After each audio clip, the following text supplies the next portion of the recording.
to Discovering Doctor Who. I just finished episode 2 of Doctor Who, and it is called The End of the World. This was... I'm not sure what I think about this episode because it was interesting. We learned some more about the Doctor. In fact, quite a bit of information about the Doctor. But there's a lot about this episode that really bothered me, and I think a lot of it sort of revolves around certain tropes or certain things that people can get by with because it's a sci-fi show. But yeah, essentially, the Doctor takes Rose to 5 billion years in the future to what is essentially the death of the planet Earth. And they're on this satellite or space station of some sort where basically all the, some of the richest aliens in the universe apparently gather to see the Earth die, because apparently that's a spectator sport for rich aliens. And some of the creatures that come out are rather interesting, including trees, which, or I don't know the actual name of the aliens, but they're essentially trees that are descended from the trees that were on planet Earth previously. They evolved in that way. I can't remember the full title, but there is a race that's actually called, they are memes, which if you know what online memes are, that actually comes into play later in the episode. That's one thing I won't spoil. It's a little interesting little joke that the Doctor throws out.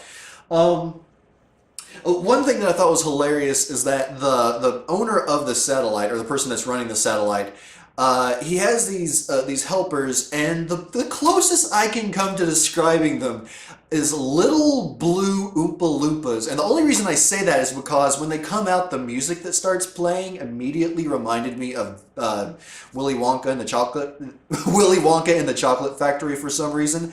But in addition to that, they're wearing these black helmets that it's essentially they are blue Oompa Loompas with helmets from Spaceballs, like the stormtroopers or whatever they're supposed to be in Spaceballs, like they're black round circular helmets. It was interesting. Something about this episode that really bothered me though. What's going on is like things are being sabotaged, and all of a sudden they call them sun filters, but essentially like these shields that keep the heat of the sun from getting inside. These little robots start messing with it, and they start going down, which, opens whoever is in the room to the heat of the sun, and they're going to die. Now, the person that actually is running the satellite, they get taken out, and it's off screen and it's implied, but it's a pretty friggin' brutal death. I mean, this person is just being exposed to the sun, and you hear them scream, and it's actually a pretty convincing scream. It's kind of bone-chilling. But despite that, Rose at one point is stuck in a room where the filter starts opening. And, she's just a human being. We are not, heat hurts us. I don't know if you knew that, but heat hurts us. Hey, buddy. And it's like the filter is halfway open. Like most of the room is getting burned to a crisp. And I apologize for the background noise. Both of my pets are making noise right now. But there's so much heat coming in from the sun. And she's fine. Like she's not sweating. I mean, she's panicked because she's trying to avoid the sun's rays that are coming through the filter. But that's all that's happening. Like, what the sun touches is getting affected, despite the fact that all of this heat is coming into the room she's in. She's not burning, and obviously she's a main character. She's not going to get burned up and die, but for crying out loud, that just makes no sense. And again, like I said earlier, that's the whole sci-fi thing. That's part of, like, rules are able to be bent because it's a sci-fi show, and, you know, rules don't have to always apply, but she's a friggin' human. If she was an alien of some sort, I could understand maybe some heat resistance or being able to withstand high temperatures. But no, she's just a human. Being in the room for as long as she is with just pure sun rays coming at her, she'd be dead by the time the filter opened that much. And it drove me crazy. I'll be right back. I'm going to go open the door and let my dog out. Okay, I'm back. Sorry about that. One other thing that I thought that has to do with the whole sci-fi aspect that I thought was actually done pretty well and simply was the fact that Rose is able to understand and speak with all of these aliens because the TARDIS had a field that apparently got in her brain and allows for some sort of universal translation. Now it's a very strange explanation and actually kind of a weak explanation, but it works. I mean, that's all you need is just like, oh, okay, I was in this alien ship and it managed to give me the ability to universally translate with other aliens.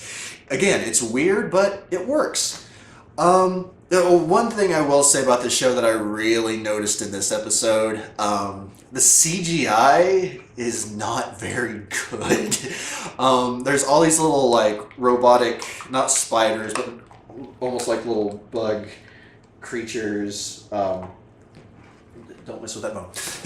Almost like these little bug creatures crawling around. And it's like the CGI for them was really weak, and most of the time it actually wasn't too bad. Like when we see the space station and everything and the Earth exploding, I mean, it looks pretty good, but just those little guys around all the people, it looked really weird and not very good. One thing, apparently, there is one last surviving human, 5 billion years in the future, and they're very vain, very full of themselves. The entire time you think it's a woman, but apparently it's actually a guy. And you can't tell because it's literally a sheet of a person. It's skin, lips, and eyeballs. And this, it's very much racist. Like, the character claims to be the only pure human left. Yeah. Very racist, even 5 billion years in the future. It's kind of a bleak outlook coming from the creators of the show, but it's believable. Unfortunately, it's believable. But to get into the part about this episode that I actually really liked, not much was developed about Rose, but with the Doctor, we see that when his past is brought up, which was touched on in the first episode, but when his past is brought up and who he is, where he comes from, he's very protective about that. He doesn't, like, he's very secretive, and he clams up. And one of the aliens ends up finding out where he came from, and they're amazed by it, and you don't completely understand why at first, but then it's revealed that he is a Time Lord, which at the end of the episode we find out that he's apparently the last of the Time Lords. His planet was destroyed prematurely, apparently, in a great war that the Time Lords apparently lost. And he doesn't go into much more detail than that, but it ties into the whole, Rose just saw her planet get destroyed, which was a very, it was a very humbling experience for her. But again, it's just like, as a character, it doesn't grow that much, and I don't know, it's just like that whole situation just felt weird. It didn't feel very well developed. But the fact that we learn more about the Doctor and who he is and where he came from was a very interesting development. Now, one other complaint I have about this episode, I think it's safe to say I didn't really care for this episode overall.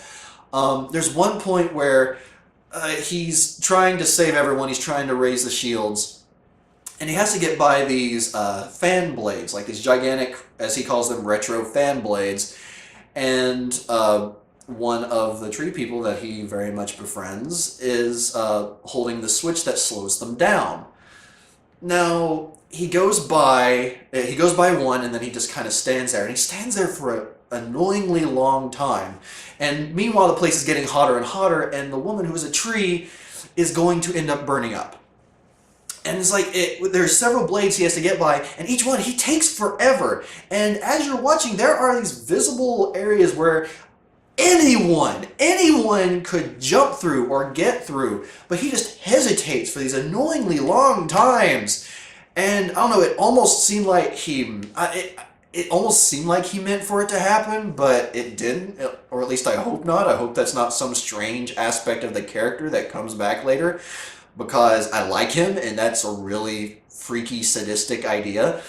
But I don't know, it's just that whole segment really bothered me. Again, it's that whole time displacement thing, like with what happened in the first episode and the mom not being shot, only in a different way, in that there's so much time for him to get through, but he just wastes all that time. And it's, again, it just really bothered me. But apparently, even though his friend burns and all the fans go back to their normal speed, he's able to summon some sort of Time Lord power that slows it down enough. I don't know. It was just really weird, and again, can be explained away with the whole sci-fi thing, and his different powers may come into play later in the show. But it just, that whole segment really bothered me. And I don't know. It's, again, I'm glad that we learned, or that I learned, more about the Doctor in this episode, but I just feel like it could have been done in a better way. I'm really hoping that the third episode coming up, it's called The Unquiet Dead.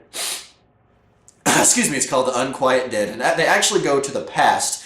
It's 1869. And I'm looking forward to seeing what that episode has to offer, because I honestly had high hopes for this second episode that it would be the one that started to pull me in, but it actually pushed me away a little bit. I just didn't care for it. It just didn't work right with me. But again, staying hopeful and moving on forward. I hope you enjoyed this review, and if you love Doctor Who, I really do apologize if my opinion of it, you don't care for it right now, but I am hopeful that I will learn to love this show more, because I really want to. But so far, no dice. Well, until next time, everyone, I'm Papa Ken, and I'll see you on the next Discovering Doctor Who.